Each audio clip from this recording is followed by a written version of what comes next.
וכשבאמת צריכים הלוואה, ישראכרט. לפרטים כוכבית 6060. כפוף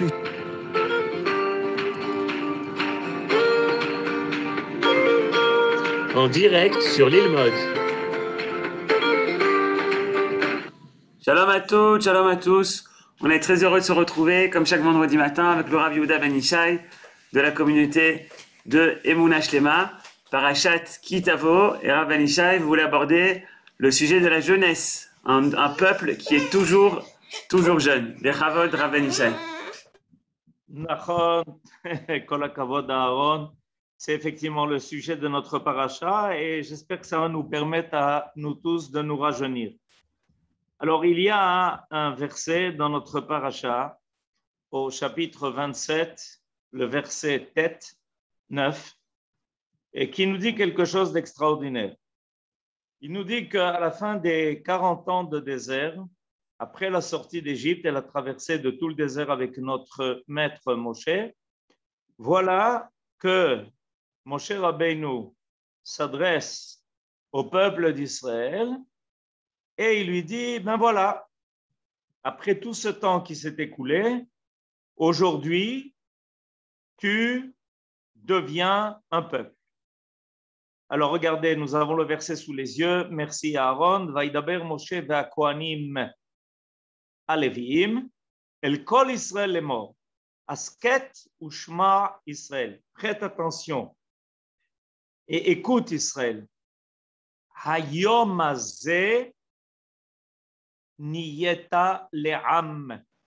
C'est aujourd'hui que tu deviens un peuple. L'Adonai Elohecha, pour l'Éternel, ton Dieu.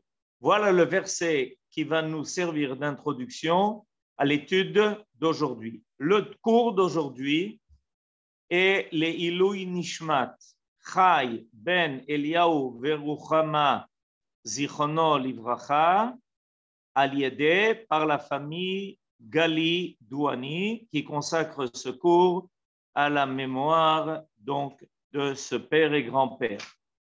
Alors, on est évidemment très surpris de ce qui est marqué dans ce verset, que seulement aujourd'hui, alors que Moshe Rabbeinu se prête à quitter le peuple d'Israël, on est à la frontière qu'on va bientôt franchir pour entrer en Eretz Israël, on est très surpris d'entendre que c'est seulement aujourd'hui que le peuple d'Israël va devenir un peuple. Or, il est bien évident que depuis longtemps, a priori, le peuple d'Israël est un peuple. Il est un peuple puisque c'est en tant que peuple que le peuple d'Israël a reçu la Torah. Il a reçu la Torah en tant que peuple. Torah tzivalanu Moshe morasha keilat Yaakov. C'est en tant que collectivité que le peuple d'Israël a reçu la Torah. Il est clair. Alors, qu'est-ce que notre maître Moshe a voulu dire ici au peuple d'Israël juste au moment de le quitter pour rentrer en Eretz Israël? Alors, nous avons le commentaire de Rashi qui fait déjà allusion à ce que Moshe Rabbeinu a voulu leur transmettre. Et le message qui va être transmis est un message extrêmement important pour tout le monde, surtout pour nous qui sommes à la fin des générations de l'aboutissement de l'histoire d'Israël. Il est très important pour nous d'avoir cet enseignement. Ayom hazeh niyeta le'am. Voilà le commentaire de Rashi. Bechol yom yu be'enecha keilu hayom bata imo bebrit. Alors nous dit Rashi la chose suivante. Ce que Moshe Rabbeinu nous enseigne ici, c'est que à nos yeux, on doit considérer chaque jour comme étant le jour où une alliance est conclue par Akadosh Baruch Hu avec nous. Bechol yom yu be'enecha keilu hayom bata imo bebrit. L'alliance que Akadosh Baruch Hu a conclue avec nous, en fait, il a conclu depuis longtemps. il a déjà conclu avec nos ancêtres, Abraham, Yitzhak et Yaakov. Il a conclu cette alliance avec leurs descendants. Et c'est au nom de cette alliance qu'il les a fait sortir d'Égypte. Il a conclu cette alliance, évidemment, au Sinaï. Et depuis là, beaucoup d'années se sont écoulées et si beaucoup d'événements. Il y a, chez les peuples, nous enseigne le Rav Kook sur le traité de Brachot dans son commentaire de Enaya. Ce passage du Talmud, on va bientôt le voir, il nous enseigne qu'il y a un principe historique, sociologique, qui revient toujours chez toutes les nations. Ce principe est qu'il y a une accumulation de fatigue. C'est-à-dire que petit à petit, les peuples se fatiguent. En quoi consiste cette fatigue? On va bientôt en parler. Il y a une espèce de fatigue et de lassitude qui se saisit de l'histoire des peuples, des nations, même des plus grands empires. À travers le temps, on constate ça. On peut remarquer qu'il y a une baisse de vitalité au niveau collectif, une baisse de vitalité au niveau national. Ça s'appelle ayefut. Cette fatigue-là n'est pas une fatigue habituelle de quelqu'un qui fait beaucoup d'efforts et qui, après avoir fait des efforts, a évidemment besoin de se reposer. Ça, chacun de nous en a besoin. Mais après s'être reposé de nos efforts, on reprend toute notre vitalité. Mais il y a une fatigue qui s'accumule. Il y a une fatigue qui fait que petit à petit, on n'a plus envie de lutter. Et ça peut être si grave qu'on finit par peut-être ne plus tellement avoir envie de vivre. Ça concerne l'histoire de tous les peuples. Nous enseigne ici ce verset que chaque jour, on doit avoir le sentiment que c'est le jour où Dieu nous rencontre pour conclure avec nous une alliance. L'alliance d'aujourd'hui n'est pas celle d'hier et elle n'est pas non plus celle d'avant-hier. C'est-à-dire qu'il y a un renouveau permanent du contact qui se fait entre Dieu et l'histoire d'Israël. Et ce contact est renouvelé. Il n'est pas seulement renouvelé dans le fait qu'aujourd'hui, comme hier, il y a une alliance entre nous et Dieu, c'est qu'il y a une nouvelle vitalité qui apparaît. À chaque étape de notre histoire, à chaque moment où on va vivre quelque chose, il y a une nouvelle force divine qui apparaît en nous et qui va nous éviter cette fatigue. Nous sommes donc un peuple qui ne se fatiguera jamais. On s'attend des fois, et peut-être même certains émettent l'idée que nous sommes fatigués. Pourquoi est-ce qu'ils émettent cette idée-là? Parce qu'ils ont étudié l'histoire des nations, parce qu'ils ont appris l'histoire, la sociologie, ils ont appris des sciences qui leur a fait constater que c'est un phénomène qui existe. En français, on appelait ça grandeur et décadence. C'est-à-dire que chaque peuple arrive à un fait, à un summum, à un sommet, pour finalement redescendre et ne plus s'en remettre. Même chez les nations, on a constaté ce principe-là. Et nous avons donc des gens, même au sein de notre peuple, qui ont ce sentiment-là, que ce qui est vrai pour les autres est forcément vrai pour nous. Et voilà que Rashi, sur ce verset-là, nous dit non, c'est pas comme ça que ça se passe. À tes yeux, c'est-à-dire on doit être capable de constater cela. Yu be'enecha, c'est important. Hayom haze niyeta leyom, bechol yom yu be'enecha. C'est à nos yeux que l'on doit voir cela. On doit être capable de le voir, de le constater, et par là, évidemment, de le vouloir, et évidemment d'y être associé.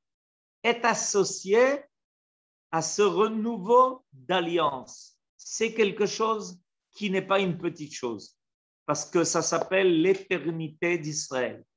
Ce principe-là, qu'il y a un renouveau permanent de notre histoire et de l'alliance entre nous et le maître du monde, c'est ce qui fait que nos forces restent des forces vives, qui nous permettent évidemment de vivre. Alors, je voudrais vous amener maintenant cette Gemara. Cette Gemara, elle se trouve à la fin du traité de Brachot. À la fin du traité de Brachot, il y a un enseignement qui nous est donné par Rabbi Yehuda. Merci à Aaron de nous présenter cette Gemara maintenant. Ve'od patach Rabbi Yehuda bichvod Torah. Et voilà que Rabbi Yehuda a commencé sa dracha en l'honneur de la Torah. Et qu'est-ce qu'il a commenté? Le verset de notre parasha. Vedarash. Asket u'shma Israël. Hayom niyeta le'am. Écoute bien Israël, c'est aujourd'hui que tu es devenu un peuple. Vechi oto hayom nitna Torah le Israël. Évidemment, le Talmud pose la question, comment peux-tu dire que Israël aujourd'hui est devenu un peuple, comme si aujourd'hui il avait reçu l'alliance de la Torah avec Dieu. Vechi oto hayom nitna Torah le Israël. Ve'alo oto hayom, le jour où Moshe Rabbeinu est en train de parler avec tout Israël, sauf Arbaïm Shana Aya. C'est à la fin des 40 ans. On a reçu la Torah depuis 40 ans déjà. Sauf Arbaïm Shana Aya. Ela lelamedcha. Shechaviva Torah alomdea. Ça vient t'apprendre, ça vient t'enseigner que la Torah est aimée et désirée par ceux qui l'étudient, Bechol yom vayom, chaque jour qu'il l'étudie, Kayom shenitna Torah me'ar Sinai. De la même façon que cette Torah nous a été donnée le jour même au Sinaï. Alors, ce que Rabbi Yehuda nous enseigne ici, et vous allez comprendre par là, évidemment, aussi l'enseignement du Rav Kook. Il dit, voilà, quand on étudie quelque chose et qu'on l'a déjà appris, qu'on le connaît, on n'a plus tellement envie de le reprendre. C'est un phénomène qui est connu. Imaginez-vous que quelqu'un, les Havdil, a étudié ce qu'il a étudié à l'université, ou dans une école, une grande école. Évidemment, il n'a pas tellement envie de reprendre ses cahiers et de retrouver les formules qu'il a dû tellement mâcher. Ça lui paraît déjà quelque chose de connu et d'intégré en lui. Et ça lui paraît superflu d'y consacrer du temps et des efforts et de l'énergie. Or, avec la Torah, c'est différent. Avec la Torah, il se trouve que on va chaque jour au Beth Midrash, on va chaque jour étudier, on entend chaque jour des divrei Torah et on n'est pas là, il n'y a pas de lassitude pour cette étude-là. On est sans lassitude de cette étude. Comment se fait-il que c'en est le cas? La réponse est la suivante. C'est que la Torah est une science qui est divine. Donc, étant une science qui est divine, elle a une dimension qui est infinie et éternelle. On n'arrive jamais au bout. On n'a jamais épuisé le contenu profond de ce que la Torah veut nous transmettre et de ce que la Torah veut nous dire. La Torah s'appelle Mekor Chaim, une source de vie. C'est-à-dire que comme une source qui sans arrêt renouvelle ses eaux et qui donne à nouveau de l'eau fraîche comme elle le fait depuis longtemps déjà, peut-être depuis des siècles. Vous savez qu'aujourd'hui, quand on va se promener en Eretz Israël, les promenades qui sont les plus appréciées sont les promenades où on va près d'une source. Et il s'avère que énormément de sources qui avaient été méconnues, ignorées, qui avaient peut-être même disparu, dont on ne connaissait plus la place, ont été retrouvées. Il y a aujourd'hui un livre qui veut faire la liste de toutes les sources. Et à chaque fois, on découvre une nouvelle source. Cette terre ne se fatigue pas de donner vie, de renouveler ses eaux de vie. Et donc, il y a une terre où on ne se fatigue pas. Ça s'appelle Eretz HaChaim. C'est-à-dire que sur cette terre, on ne se fatigue pas. Il n'y a pas à un moment donné le sentiment qu'on a tout vu, qu'on a tout connu. À chaque fois, et vous pouvez demander à ceux qui autour de vous se sont promenés, se promènent et qui aiment se promener sur cette terre, on découvre quelque chose d'autre qu'on n'avait pas connu, qu'on n'avait pas vu, qu'on ne connaissait pas. Une source qui était cachée quelque part. Eh bien, il en est de même de la Torah. La Torah, non seulement ne nous donne jamais le sentiment d'avoir et déjà lu ou connu, mais en fait, elle renouvelle en nous cette volonté de l'étudier, de la reprendre, d'essayer de comprendre ce qu'on n'avait pas compris auparavant. Et très souvent, quand on reprend l'étude d'un passage qu'on a déjà étudié, on se rend compte qu'on a loupé quelque chose, qu'on est passé juste à côté.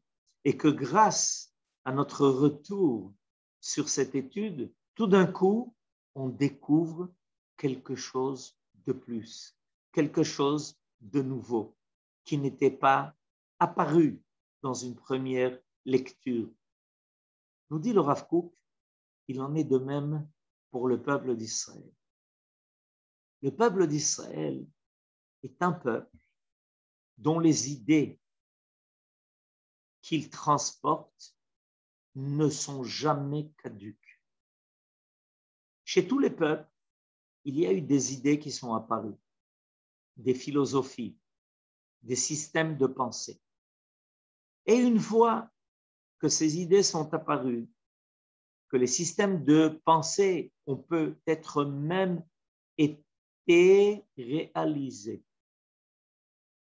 le peuple n'a plus le sentiment qu'il a quelque chose de nouveau à donner.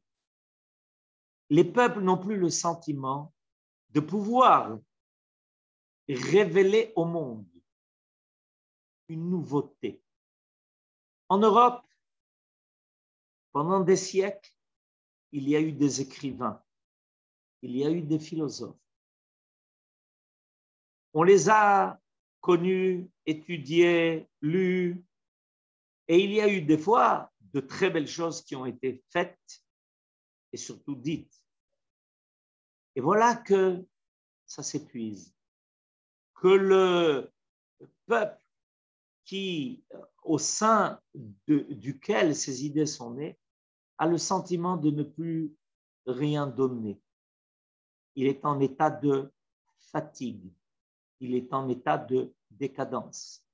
Évidemment, qu'est-ce que ça atteint? Ça atteint son identité.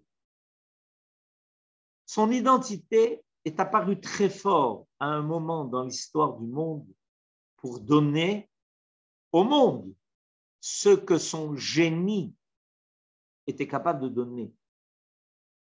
Et il a donc fait apparaître ce que lui seul était capable de faire apparaître.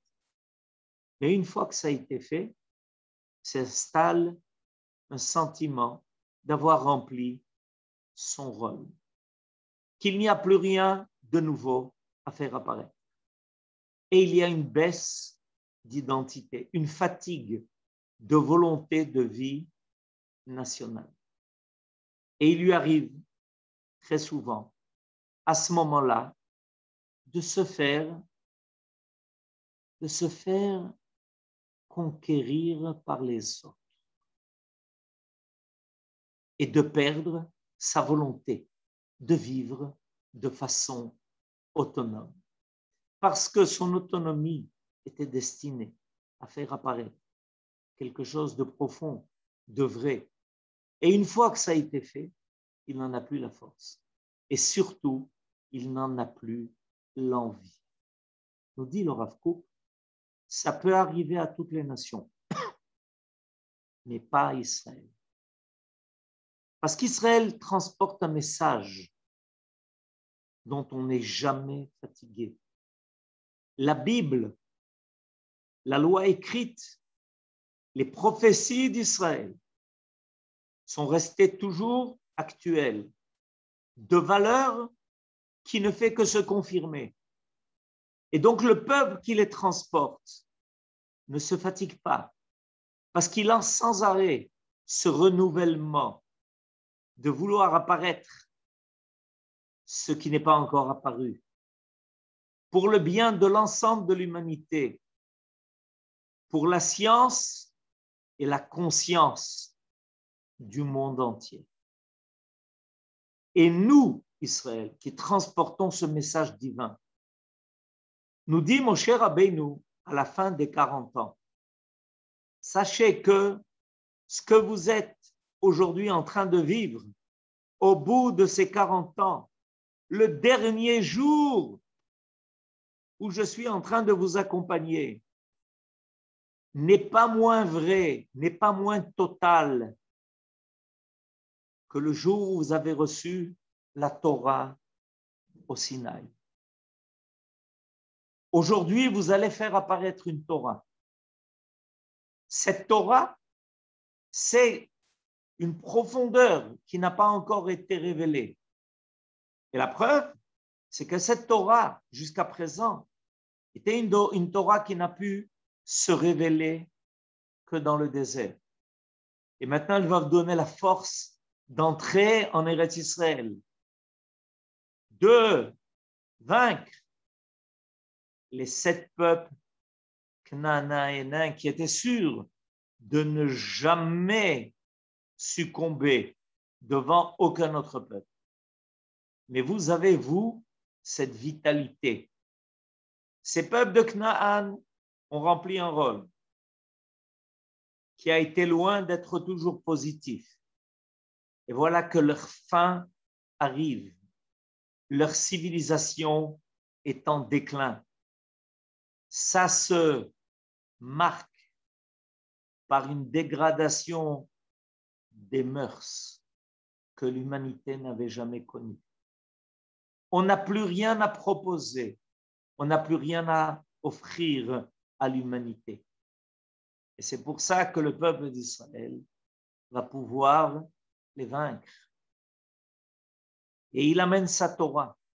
Et la Torah qu'il amène, c'est une nouvelle dimension de la Torah qui n'avait pas été connue jusqu'à ce jour-là, leur dit Moshe. Et c'est pour ça que tu peux considérer qu'aujourd'hui, tu es devenu à nouveau un peuple.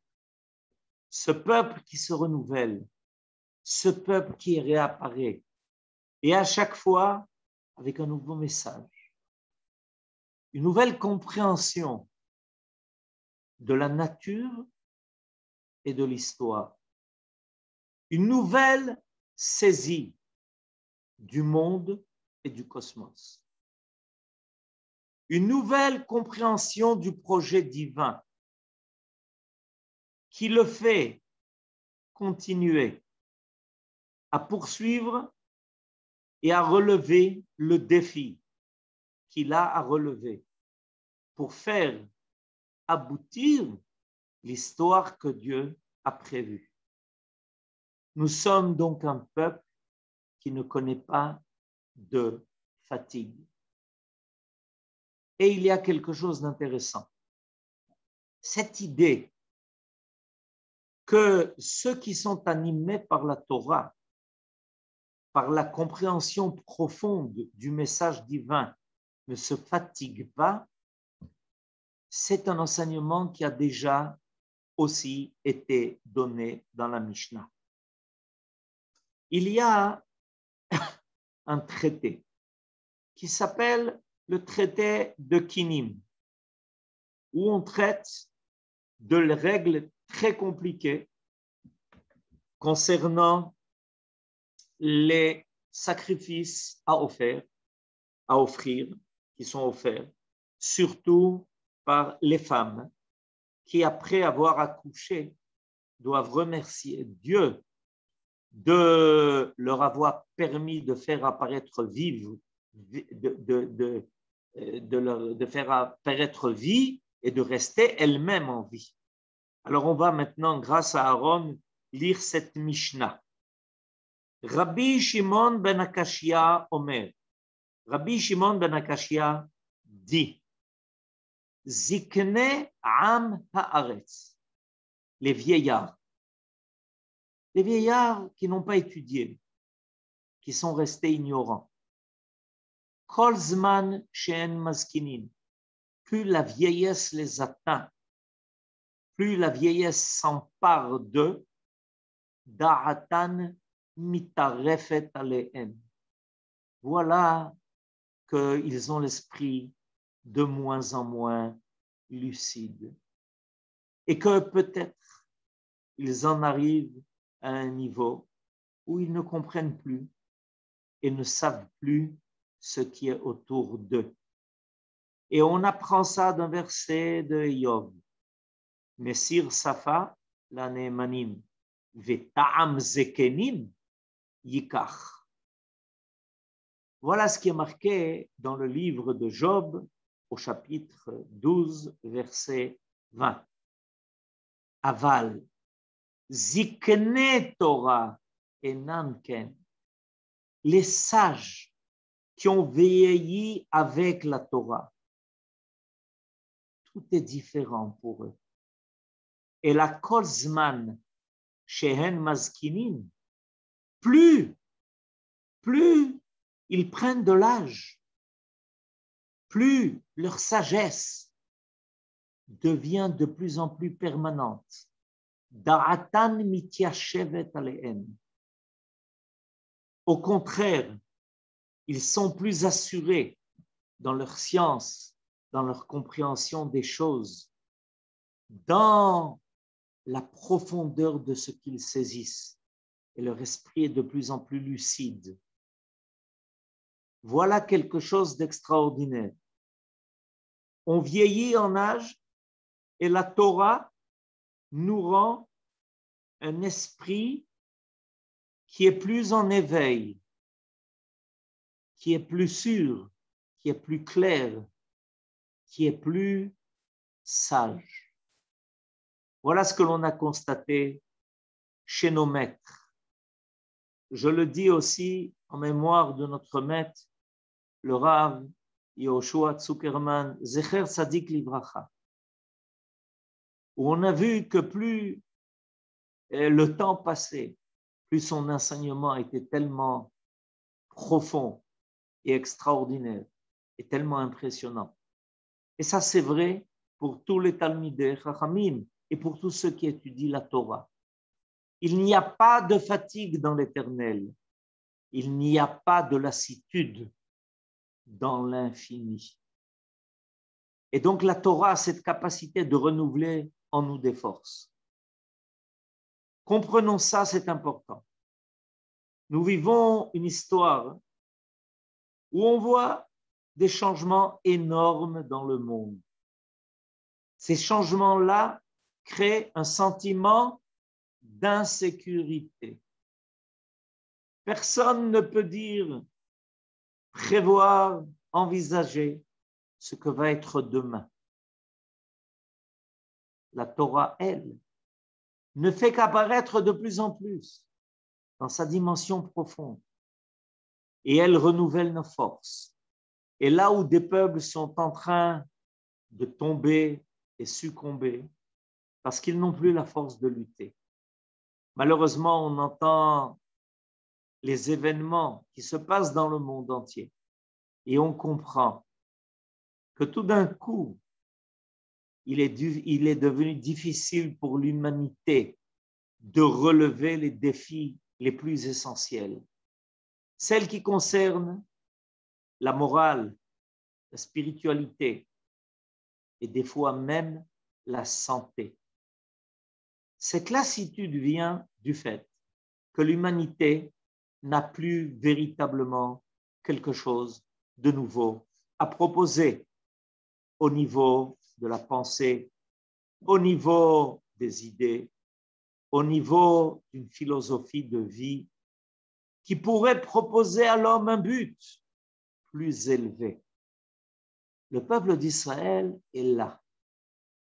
Il ne se fatigue pas. Il est présent. Et même si de temps en temps, on a le sentiment que certains en nous vivent cette lassitude mondiale, ce sentiment de faillite, cette impression qu'on ne sait plus où on va. C'est vrai, mais pas pour nous.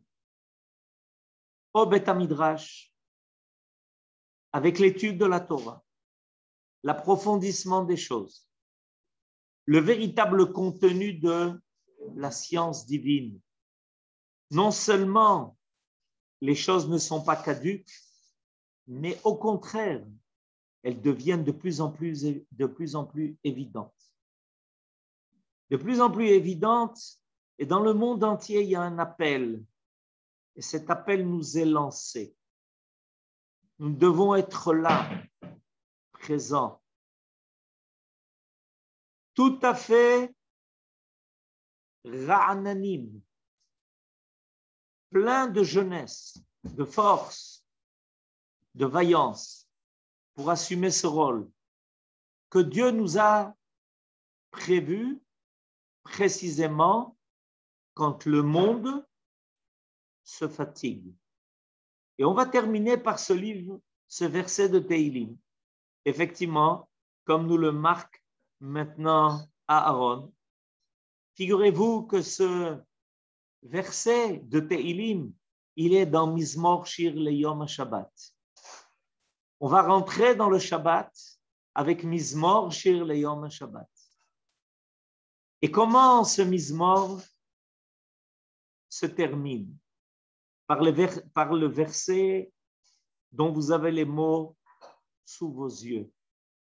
Od yenuvun beseva. Je traduis. Ceux qui sont atteints par la vieillesse seront capables de produire des fruits. Yenuvun, comme tnuva. Précisément ceux qui sont beseva, ceux qui ont la tête blanche et la barbe blanche. Eux sont capables de faire apparaître une nouvelle récolte. Deshenim vera'ananim yiyu. Il se trouve qu'ils ne dépérissent pas, qu'ils ne montrent pas de fatigue, qu'ils restent pleins de jeunesse. C'est vrai pour ceux qui sont profondément attachés à la Torah, et c'est vrai pour l'ensemble de notre peuple, qui est le peuple de la Torah par excellence. Alors nous devons nous rassurer et nous devons retrouver toute notre force, notre vaillance et surtout ne pas nous laisser atteindre par la fatigue universelle et au contraire prévoir des nouvelles sources et ressources d'énergie, de sagesse et de force pour aider le monde à traverser cette période qui est une période difficile, mais qui fera découvrir une nouvelle dimension de la vie.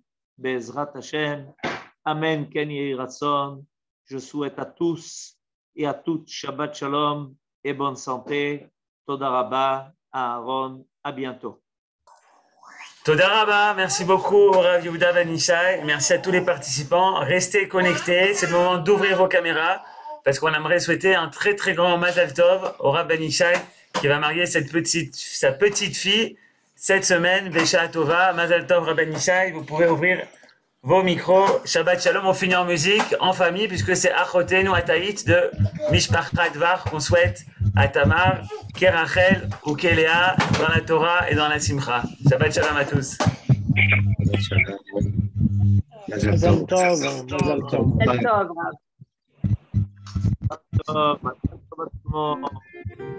Mazal Tov et Shabbat Shalom לכולם. Shabbat Shalom, Rav. Mazal Tov. Shabbat Shalom, Rav. Il va chanter. Mazal Tov.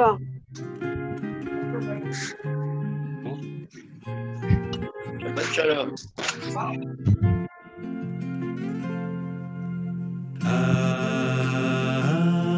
אחותינו את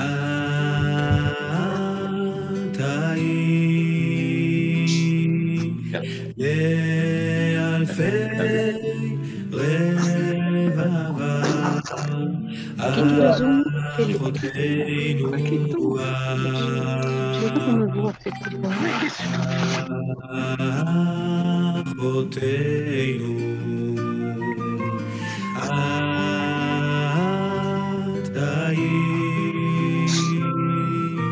לאלפי רבבה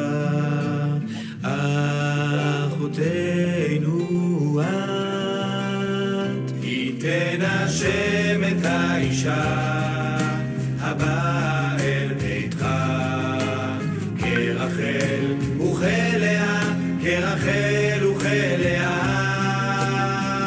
ייתן השם את האישה הבאה אל ביתך כרחל וכלאה כרחל וכלאה